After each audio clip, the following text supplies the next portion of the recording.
Mennyt mies-kappaleen soittamiseen tarvitaan 3 eri kolmisointua. G-duurikolmisointu, eli sävelet GHD. A-duurikolmisointu, eli sävelet A-sis-E. Ja H-mollikolmisointu, eli sävelet HD-fis.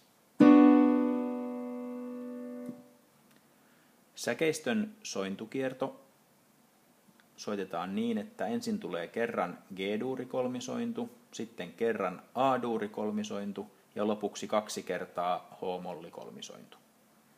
Säkeistö menee siis seuraavalla tavalla.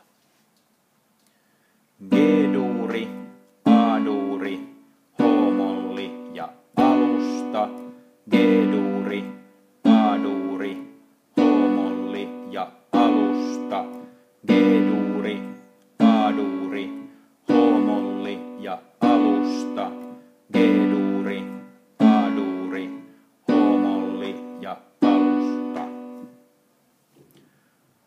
Kertosäkeistössä soitetaan ensin 2 kertaa ykköselle G-duurisointua ja sen jälkeen kertaalleen äsken soitettu sointukierto G, A, H-molli, H-molli.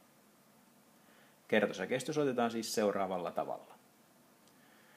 G, 2, 3, 4, G, 2, 3, 4, G-duuri ja A-duuri ja H-molli ja alusta.